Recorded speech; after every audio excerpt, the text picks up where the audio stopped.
Hello, everybody. Welcome to our quarterly update webinar. We're going to give it a couple minutes before we really get going until all the folks get in. Thanks, everybody, for joining. As part of our monthly webinar series, we are doing this. It's really a quarterly update on everything that's going on at Visit NC and Film NC. We want to start doing this. This is essentially a similar update to what we give our board members. So we want to do this just so everybody can know what's going on with all the programs we've got going on. So we're really excited about it. We got a big group watching us today, and hopefully they're all jumping in on time because we're going to get rolling. All right. Slide one.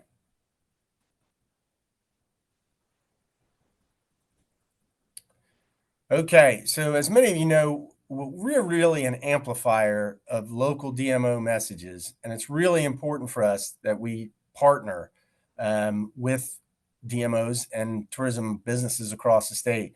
I was really proud we got our 2024 full year numbers in. We had 80 of the 100 counties participate with us. That was great to see. 213 total partners, which is a record partnership for us. We also track tier 1 and tier 2, which is the commerce tiers that are typically rural, underserved areas. So we wanted to have a lot of partners in there. And then partners invest with us more than $2 million in programming. And that's every type of programming from media missions to advertising co-op to research co-ops, conferences, trade shows, consumer shows, all those things. So it's really important for us to do that. To do that, we need to have our funding. And that's always a challenge for us. As many of you know, we are the 5th most visited state in the country, but I think a lot of people don't realize how close the other states are to us. This is a slide showing market share.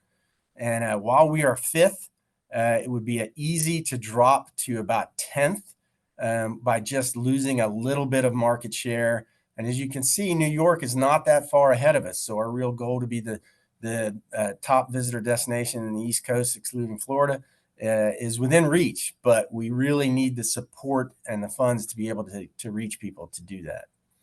And you can see here the reason. This is someone's likelihood to visit North Carolina. And the two dark bars, the one on the right is if they have not seen our ads. There are 22% of the folks are likely to visit North Carolina in the general survey. If we can get them to see one of our ads, that jumps up to 36, and it actually jumps every one of our specific competitors. So if we can get an ad in front of people, we can beat these other guys. But if we don't have the funds to get ads in front of people, we're going to fall behind. That's the key. And right now, we are really in danger of falling behind. This is our current budget. As you can see, we're one of the lowest budgeted state tourism offices in the Southeast. These are all our competitive set in the Southeast. That's the current budget. If we don't get additional funding in the legislature, we lose almost half of that budget. We will become the lowest funded tourism office in the Southeast. So if you have a chance, we'd really appreciate you talk to your state legislators, tell them they really need to do something for our funding. If we don't get that funding, we'll go back to where we were in 2005, the same funding level. Obviously, we will not be able to do a lot of the co-ops we do. We won't be able to do a lot of the services that we do for you partners. And if you're wondering why I have this fuzz on my face, it's specifically because this is my lucky funding beard that I use when we really need money. So that's how desperate we are that I've actually grown this on my face for funding. But if you can talk to your legislators, that would be great. You can see here sort of a timeline, a chart of where our budget has been, where it is going.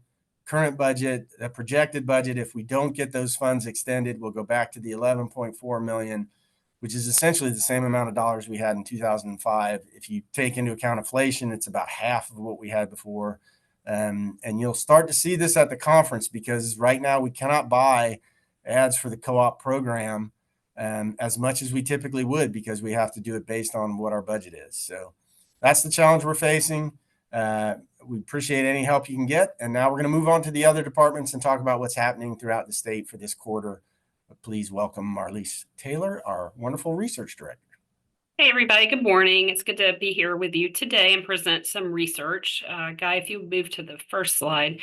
As many of you know, for many years, we collected commercial lodging on a monthly basis, but we knew that that really wasn't the best indicator of that full tourism economy. So we worked over the last couple of years to create what we call the Visitor Economy Index. So it still looks at commercial lodging, but we also look at revenues. We look at home rental demand and revenues, credit card data, and device count. So we feel like that this really gives us a better idea of that general health of the tourism industry on a monthly basis. So you can see here, I just put January through or full year 2024 data in here. Naturally, you can see where the visitor economy index did drop around the time of Hurricane Helene in the fall, but we did see it pop back up to 2.6 in December. Now, this is an index, so what that means is anything above 0 is positive as compared to last year. Anything below is negative as compared to last year. So we ended the year at 3.6 index, so fairly positive index. We'll continue to monitor this as always on a monthly basis. So where did we end up in terms of lodging specifically 2024? You can see that hotel demand was up about 1% for the year. Not unexpected. We know historically and we know nationwide that anytime there's an election year, regardless of the outcome, demand softens a bit in hotels. So we did see that, but up 1.1% positive.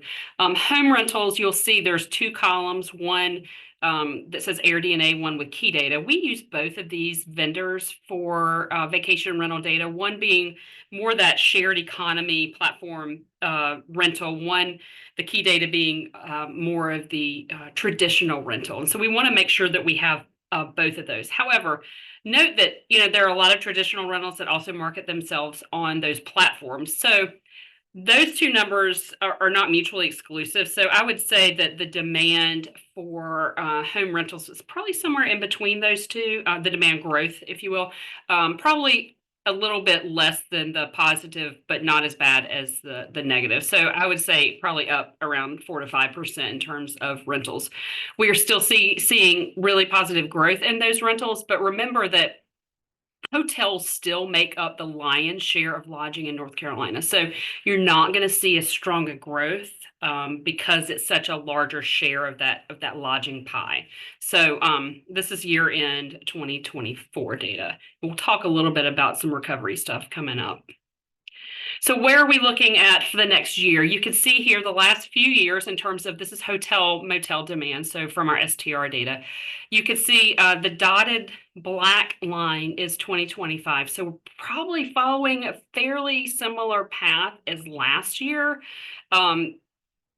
Even in the fall when we had the hurricane come through the mountains or Western North Carolina, you can see we're still kind of following that same track. Now, at the very end of the year, now this is still subject to change because these are quarterly forecasts. At the very end of the year, we're a little lower, but we're going to talk a little bit about how the storm impacted commercial lodging later. But so kind of keep that in mind. We only have a quarter or so of 2026 forecast. So it's in that light blue dotted, and it's following almost exactly along the same line as this year. So if you can't see a whole lot of it, that's why. But we'll continue to monitor this as well. So that's commercial lodging. Where do we stand? Now, that was a forecast. This is actually what room nights or hotel or lodging nights are booked currently for shared economy home rentals now. So it's not really a forecast, but it's where are we right now as of March 1st? How many rentals are booked right now for the next 12 or 8 months or so, 9 months.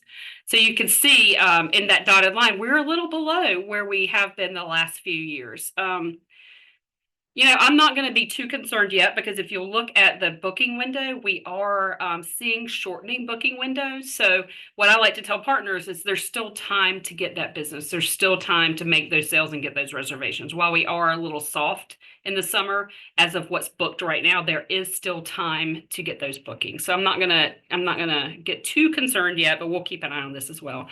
And then the next slide is those traditional rentals. Now, here's where we're up a little bit, May through August. We don't get quite as far in the future here, but you could see we are up a little bit as compared to last year in terms of what is currently booked for the summer. So this is we can get this monthly, and I can stretch it out a month each time, but this is where we currently stand. These are primarily along the coast, but there are some traditional rentals in the other regions of the state as well, but this is statewide. Okay, let's talk a little bit about recovery research. I know a lot of you have probably heard us talk about what we have done, but we got into field immediately after the storm hit Western North Carolina because we knew we needed to understand perception. So we did develop a pretty strict research plan. We went into field and looked at perceptions, which I'm going to talk about in a few minutes. We looked at, what do we need to do with our campaign? How do we need to measure it? But then we also have this lodging data. And so I thought, well, I'm just going to give you an example. And I just picked the high country region. I could do this for all the regions. But if you look at demand, let's just look at demand and supply. So I wanted to look at annual 2024 versus 2023 for the high country region, those cluster of counties in the high country. And you can see where hotel demand was up 8% in 24 versus 23. Now that seems high.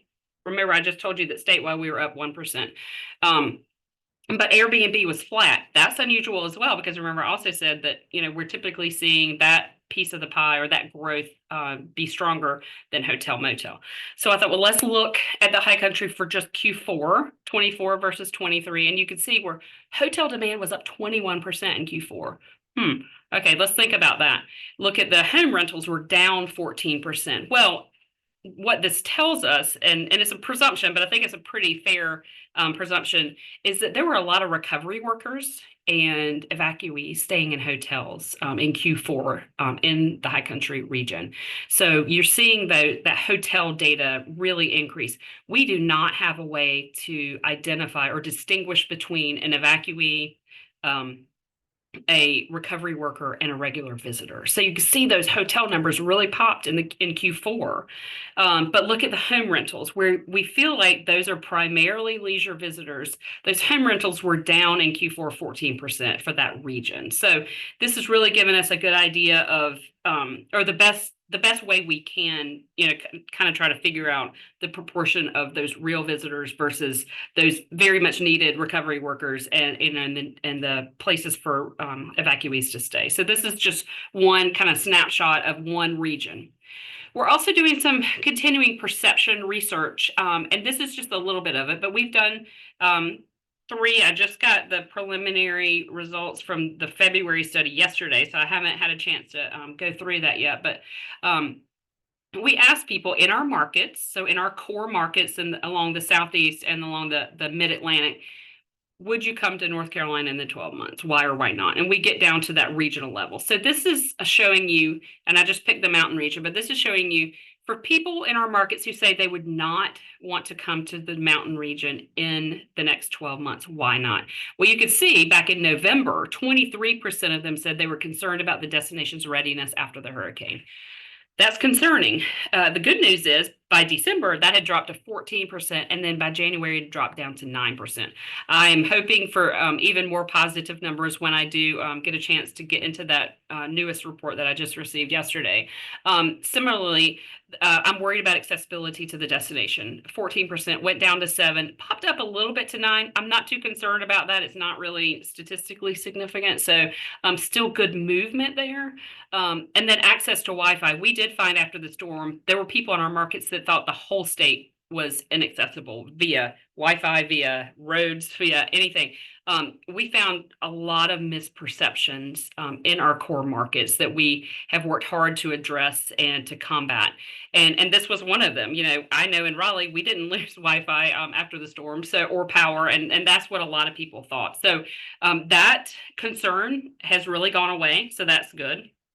But we're going to continue to monitor this. Again, we're doing this monthly for the time being, and it's really feeding into our marketing strategies. And Scott will talk a little bit more about that, but really understanding how these perceptions have changed is really important. We also worked with a company, TCI Research and MMGY Travel Intelligence, on something really cool called social reputation recovery. And what they did was look at 12 months worth of online chatter, if you will. So mostly social networks, social networking, 54%, but still other like online news and blogs and forums. So what they did was track about 500,000 total conversations over the last 12 months that involved North Carolina. So whenever someone mentioned North Carolina, they were able to pull that conversation and study it. Okay, next slide. You'll see, let's look at the bottom first, that shaded area. So the shaded areas, anytime there was a conversation about North Carolina that included natural disasters. So you can see, like, for instance, there was a hurricane along the coast in the summer. You can see where that popped up to 36% in July. The natural percentage of conversations that were about natural disasters. And naturally, you could see where there was a lot of chatter about natural disasters, in the whole last quarter of the year due to Hurricane Helene.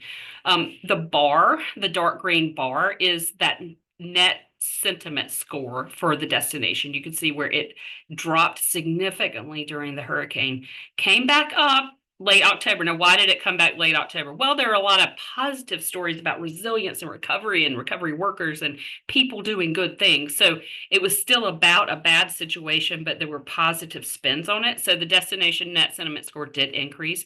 Then there was a strike at the Charlotte airport. It kind of went back down. And then you could see we've moved back up. This is only through about mid-January, but I thought this was a really neat exercise to look at. The company actually did this for us for free, so we're really thankful for them to do this in helping us in this recovery efforts. One more slide with regards to that. They also tracked that percentage of all North Carolina related social conversations that mention natural disaster. And you can see as of mid-January, we were still at 22%.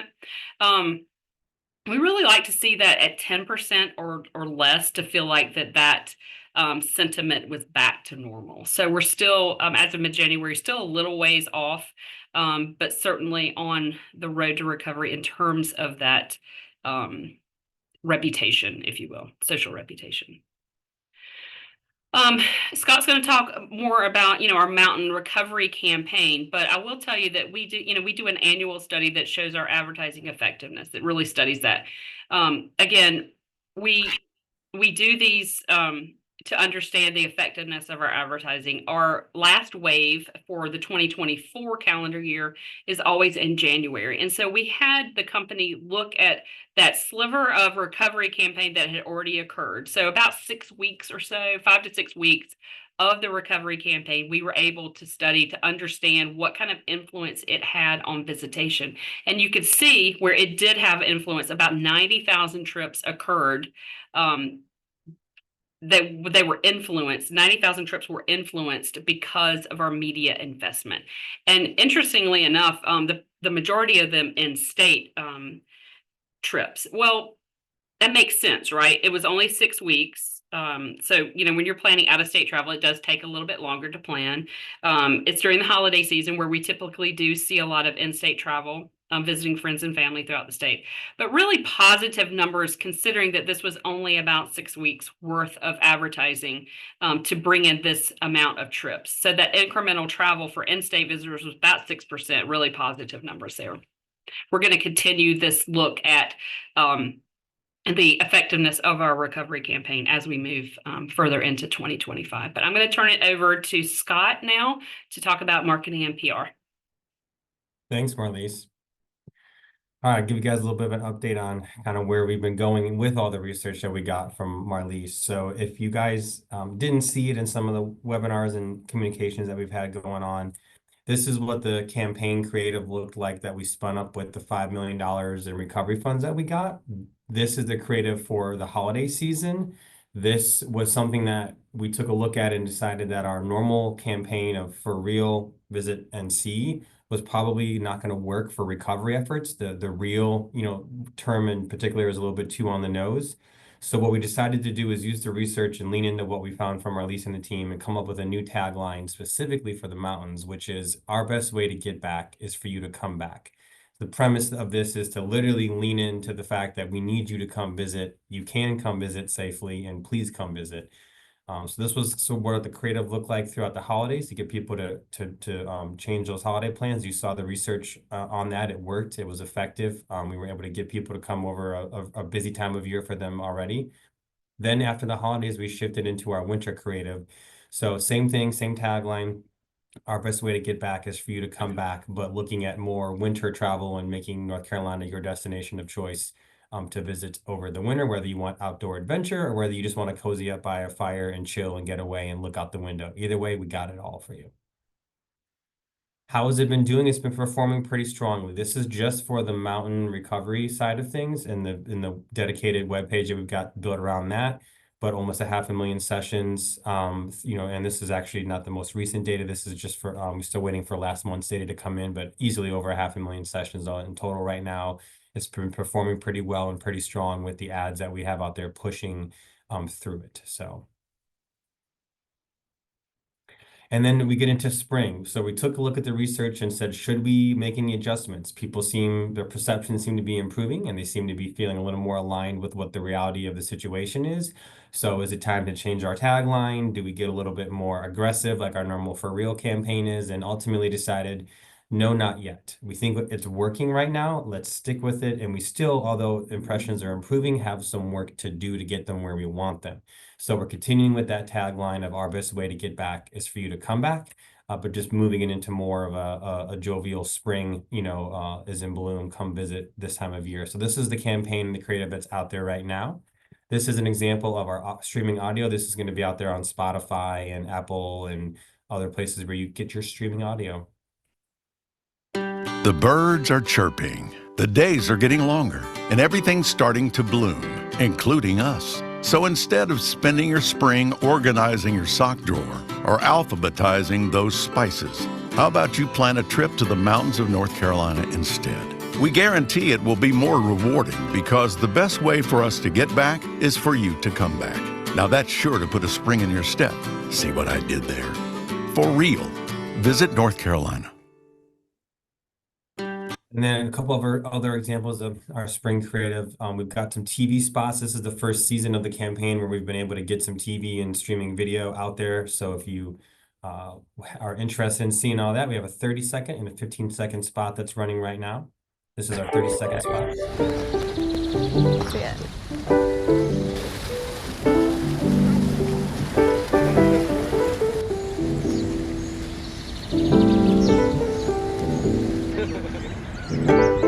Sometimes the best fairy tale endings are the ones that aren't make-believe. The best way for us to get back Thank you. is for you to come back. For real, visit North Carolina.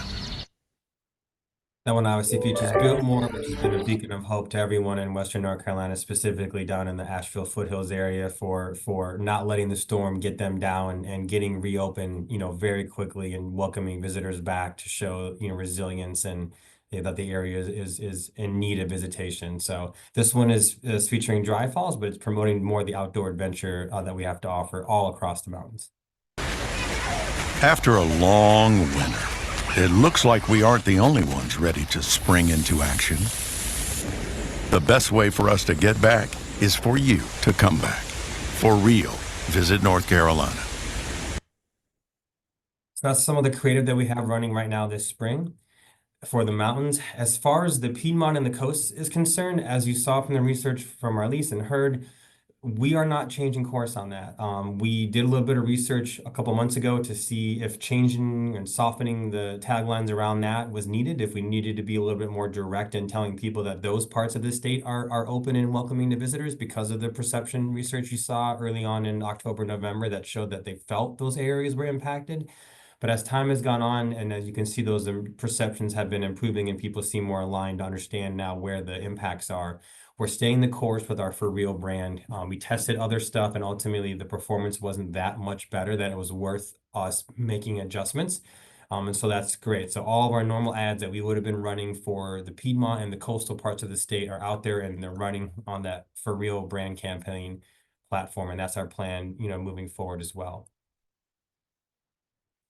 And then just a little bit about what we're doing moving forward. As Whit mentioned, right now our increased funding will go away in June. So right now, as we look at July and moving forward, if we don't get an increase in funding to help backfill that, we are looking at a budget reduction. So we're going to have to really look at prioritizing our partner co-op program, where we're going to have a very reduced co-op offering that we're going to roll out at the conference. It won't be what you're used to and as robust as it normally has been the last couple of years because of the budget decrease that we have. So our paid media will go down about 50%. Our partnerships that we have out there might also be affected a little bit, and we're working on some new ideas and some new mini campaigns next year that you'll hear more about as we get into the conference. But still trying to look at our First in Fright campaign and getting that going again in a positive way now that we've had some time to get through that. And also looking at a way to maybe take our one of our old favorite projects, if you guys have been working with us for a while, Project 543, and bring that back to life as well. Our PR team has been hard at work since the storm hit as well. So I'll go through a little bit of some of the efforts there. Immediately trying to work with journalists out there to get stories out about visiting during the fall, visiting during the holidays, why you should come to North Carolina. We're open right now. So this is a couple of examples of some of the stories that we've had that have been placed just in the last couple months, in the last quarter alone. Well, also attended IMM. Vita went to IMM, which is a big international international in the sense of Canada is there, but it's a big North American media marketplace event that takes place in New York every year. And she had appointments with over, if you add it all up, she met with almost 60 total journalists while in town for a couple of days, working on drumming up interest in stories to North Carolina, as well as site visits and FAMs and coming to see the area for themselves. And then also been working on things with Travel South. So we've got a couple of FAMs we're doing with Travel South coming up as well. One that's going to be to the coast, one that's going to be featuring film locations around the area, and then also a FAM that we'll be doing around the conference coming up next month in April as well. And then our DC media mission is just a couple weeks away. So thank you to those partners that are coming with us to DC. Another thing I wanted to make you guys aware of, and sorry for the hanging chat on this slide as I'm looking at it right now, but we have made a switch in PR firms. So if you had been used to working with us and DCI, or had seen them maybe recently at the in-state media mission, at the end of February, we ended our contract with DCI, and we are now working with JPR, which is based out of New York, but has offices all around the world and has been an agency of record for us in the past. So we are now back with JPR. So just something to make you guys aware of. You'll be hearing more from them. You might get an email or two from them. And so that's our new PR firm. And we're no longer working with DCI. I just want to make you guys aware, and we're excited. I'm gonna hand over to Guy for some film updates now. Hey, thanks, Scott. Appreciate the opportunities to kind of update everyone. As you can see, last year we mentioned ended off the calendar year on a really high note, having one of our best years and the second highest year since the film grant program began.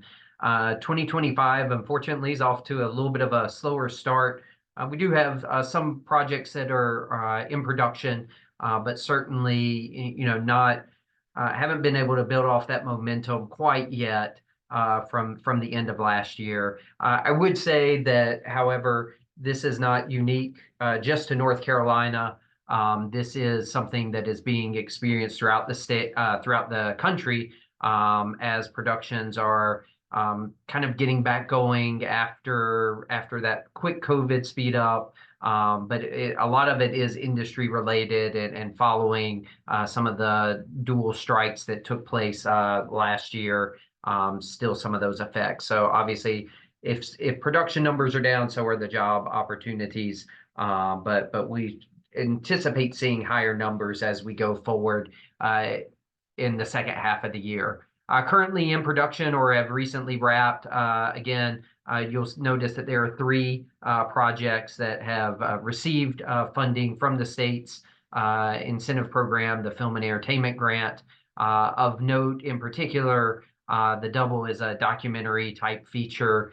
Driver's Ed is an independent comedy that is being produced by the same team that did Outer Banks as well as The Runarounds. And then the series Blue Ridge, which is on the INSP network, as well as a local independent feature, Long Drive to Yadkin. So again, production is taking place. I will actually be out in the greater Los Angeles area next week, doing some visits and some recruiting efforts. And we're, of course, as always, looking at what's going on at the legislature, and are there opportunities to enhance our incentive offerings and make North Carolina even more attractive, as well as how can we continue to build upon some of our workforce development plans. The Film Partnership of North Carolina is a group that has received some additional funding from the state, and what started as kind of a pilot program, if you will, in the Wilmington and New Hanover County area is now open to residents across the state, as well as productions that are shooting in other parts of the state. So again, hoping for a strong second half of this year, and hopefully desk side visits will go well and lead to some additional projects. With that, I invite Heidi Walters up to give an update on partner and industry relations. Thanks, Guy. And hello, everyone. Just a quick update about what your partner and industry team here has been working on this first quarter of the year. It comes naturally as our new campaign for Outdoor NC. You should be seeing this in some online publications and some other places. It just reinforces our Join the Movement. It has a bit of inspiration in that it is beautiful photography, but it is all about how to have a wonderful time in the state while showing great stewardship in our outdoor spaces. So we're very excited about this. This is our first campaign for Outdoor NC. And then for Sports NC, it's been a lot of esports. Esports is really taking off, especially in the Raleigh Triangle area. We have the grant program, and so we have awarded a couple of the grants, and we have a lot more people now understanding how to do this and want to get involved. So if your area, if you have any universities or any other places that might be interested in esports, please let us know. Amanda Baker on our team oversees this portion. And then, excuse me, internationally, we in the last quarter of 2024 had a great showing at International Showcase, Travel South's International Showcase, and followed by we had 12 tour operators who visited Charlotte, Lexington, Greensboro, and Raleigh, and just were blown away. They really, really enjoyed it and want to come back. And then Q1 started out with a bang. We had missions. With Travel South, I did a mission to Italy and also in Brazil, promoting some of the new flights that we have. I know Charlotte has a flight to Rome seasonally, and now with Copa Airlines flying into the Raleigh-Durham International Airport, it really is a great connection to Central and South America. So we did some calls there, and then in my absence, Whit actually did Icelandair's Mid-Atlantic show for us in Reykjavik and realized just how cold it is there in January. And then you can go to, I'll just follow up with, in 2024, we featured 33 different attractions in 22 counties. 13 of those were tier 1 or tier 2 counties through campaigns and newsletters that we put out in the international market in 10 different countries. So we are really being able to reach a lot of potential visitors through partnerships and co-ops that we do. And we also introduced a luxury and boutique hotel flyer this year that has been very well received in market. So as that is all for PIR, and I'll send it over to Whit. All right. Thank you, Heidi. It was freezing cold and 80-mile-an-hour winds in Iceland. That was really nice. But it's a great flight for us. It's really successful. And now they're doing a direct into Nashville. And so we were encouraging people to come in on one, go out the other, and get a chance to travel through our state. We also wanted to let everybody know we're very excited about our upcoming Visit NC Tourism Conference in Hickory. April 6th to the 8th. You can register on our website, Visit NC, and you can, there are still plenty of spaces available. We have some really fantastic speakers that are coming. We're going to do our breakout sessions specifically for DMOs, CMOs, and boards, lots of new research, and a little bit of everything. So if you haven't registered, please sign up as soon as possible. And we look forward to seeing everybody in Hickory. The Hickory team, by the way, has done a great job setting up some events. And we're also going to have a first timers meeting to kick it off to help people who are new to the industry. That's it for us. We'll have some Q&A, but I wanted to remind everybody before folks dropped off that our next webinar is going to actually be at a different date than our typical date. This is going to be a chance for people to get a more in-depth view of the co-op program that we'll announce at the conference. We wanted the webinar to be sufficiently later enough from the conference that gave a little breath and gave us a chance to get back to the office and get rolling. So it will be April 14th, which I think, Guy, is the third Wednesday instead of Thursday instead of the second Thursday. So just make sure to check your calendars for that. And we'll be excited to go over all those programs and have a chance for folks to do some Q&A on it. Okay. So, Guy, did we have any questions that we can answer based on the quarterly program?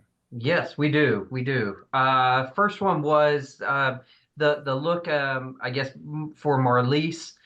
There was a look at the high country. Are those individual region information available, and can partners contact you for that? Yeah, absolutely. Right now I have slides for the 3 mountain regions. We can do slides similar for the other regions. It might just take a little bit of time, but if you're in one of the other 2 mountain regions, I could send it to you today. So just if you would email me, that would be great, and we'll get that to you. And that's regions, but not counties, right? Correct. We do not receive county level lodging data at all. So I would not be able to give that to you, regional only. All right. Thank you. The next one is Guy a dummy because the slide said April 14th as a Thursday. You're correct. I am a dummy, and it should be April 17th. So apologies on that, but the next webinar will be April 17th, indeed a Thursday. So thank you for that catch. Maybe a dummy, but he's our dummy. Okay. Come on now. And it'll be a news link. Yes. Quick. Yeah, you will get a request, but yeah, it is that third Thursday, the 17th. Great. The next question was in regard to the deck. Yes, most of this can be made available if you are interested. Please feel free to reach out to me, guy.gaster@visitnc.com, and can share part of that. And as always, we'll have a recording of the webinar posted to our industry page, which can be also accessed through our industry YouTube channel. But that will be up by next week. Yeah, these decks are pretty big, so you'd probably get it as a PDF because it's a huge file. All the ads are available on our YouTube channel, right, Scott? So if you wanted to look at any one of the ads we're running as part of the campaign, those are easy to find. Great. All right. Go and leave it if there's some additional follow-up. I think somebody wanted maybe Marlise's email. Oh, okay. Yep. I see that. Oh, Guy's Nope, email. Guy's email. You're good. Oh, ooh, okay. It's on you, Guy. Very good. Heidi, there was one that did kind of come through, and without getting too political, has there been any forecast on Canadian travel, or do we think that there may be a drop off given some of the back and forth with the tariff rhetoric and all? Well, honestly, we haven't seen Canadian travel come back all the way from the pandemic. But there are so many Canadians that own property in the US, and many of them are driving all the way to Florida. So they're going to have to come through eventually. But, we just don't know yet. I think if a decision was made and finalized, then we can learn how to work around it. But if it's ever changing, I think I won't be surprised if we see a downturn. But we are working hard in Canada. We have recovery monies we're using in Canada. We are actually at the Calgary Outdoor Adventure Show at the end of this month, trying to promote a new flight from Calgary into the Raleigh-Durham airport. But we also have Vancouver flights and other flights from the western part of the country. Okay, great. Scott, if someone isn't familiar with where their county, what region, the smaller broken down regions, where can they find that information? Actually, Marlise's question, but I Yeah, think that's, the easiest way to sorry. see it is probably, go ahead, Marlise. It's on our website. Mhm. If you look at our visitnc.com, oh, thank you, Katie. The regions are specified on our website. So for a long time, we used those economic development regions. And a few years ago, we decided to get all of our lodging data at that marketing region level. We thought it would be better to match what we're marketing with. Okay. And then one more, not to call them out, but I believe Clark, you had a question. If you want to get that in, I'll help with one more. Whit, is there anything else besides reaching out with legislators and talking about the funding request? But is there anything else that partners can do right now to help out as we're moving forward, and especially as the legislature is in session? Yeah, no, I think a key call, an email, something to the legislator to talk about how we support your program, to help them know that we need the funds to continue to support your program. This is already impacting us. As you'll see, our co-op buy is going to be smaller than ever. I don't know. We're going to have to cut some programs if our budget gets cut in half.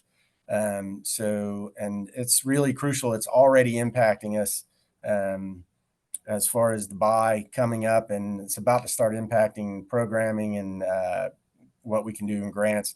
Now, this is separate from recovery. You may have seen we did receive some funding for recovery, and there's more potential funding for recovery. Those funds go strictly to advertising and research. That is all that is done with them. They don't do anything else. And the advertising campaign, as Scott showed you, is not our brand campaign. The ads that those recovery dollars go to is a specific campaign targeted toward recovery. So it's not really helping the brand. It's not really helping the coast and the Piedmont of the state area at all. It's specifically for the mountains. Sorry, Guy, you're muted. Clark's got his hand up. Yeah, Can you hear me? I'm gonna trust you, Yes. Clark. Here we Okay, go. We're gonna so- enable the sound. So Thank yes. you. And actually, great timing. That's actually what I wanted to quickly ask about. I'm sure everyone on this call shares these sentiments. I think the work that you do is incredible. I think you do it for a very modest amount of funds. Unfortunately, that often works against you because you're doing so well with limited dollars. Do you have any bullet points or anything a little more cohesive and specific? Because I want to reach out, and the better and more accurately I can tell the story, probably the more effective that it will be. I'll take whatever I can get. Great. I can send those to you. We have a prohibition against lobbying, so I can't specifically ask you with those things. But if you ask me, I can send that to you. So that's kind of the way the game is played. I can't specifically say, hey, tell the legislature this. But if you ask me, what would it be helpful to tell the legislature? Then I can tell you that. So it's a tricky spot, but I can definitely send you something.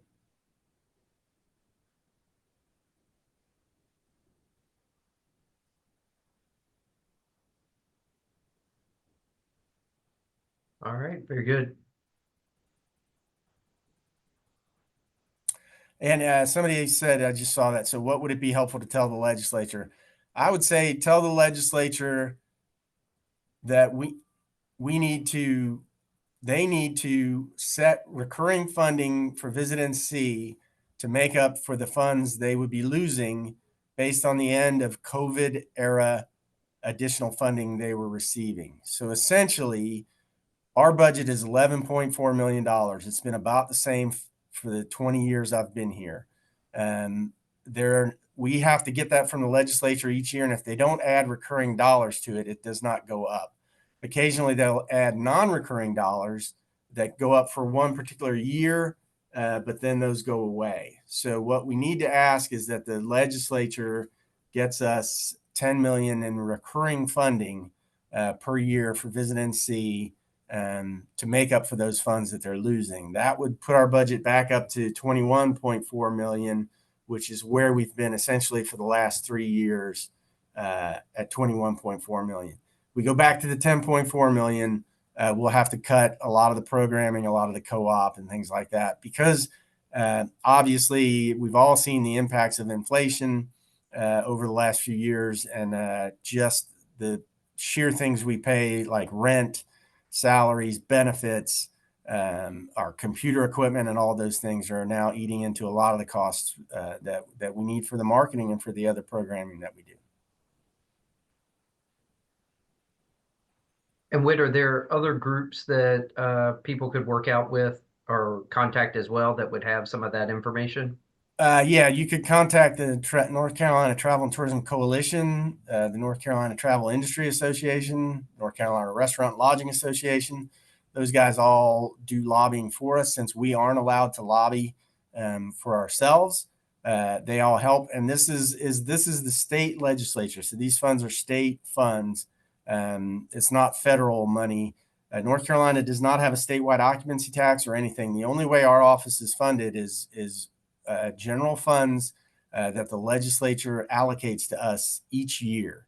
And so what that's been, it's been 11.4 million in recurring funding. And then for the last 3 years, we've had 10 million in additional funding that was started to help us with the COVID recovery and inflation. Those are expiring at the end of this fiscal year. So the real need we have is for the additional 10 million in recurring funding to be reinstated for Visit NC. Okay. Very good. Can you remind us again when the conference is? April 6th to 8th, Hickory. It's just type in Visit NC Tourism Conference in your Google, and you will find the website where you can sign up. The hotel blocks are running short, so you may have to stay in a hotel that's not right on site, but is a short distance away. But we're really excited about it. Bless you, Scott. Sorry about All that. right. Unless there are any other questions, that will conclude our quarterly update. Thank you all for joining us. Again, look forward to seeing you in Hickory coming up. And then as a follow-up, or if you're unable to make it to Hickory, we will have that co-op presentation there the third Thursday in April. So thanks again for joining us, and we look forward to seeing you very soon.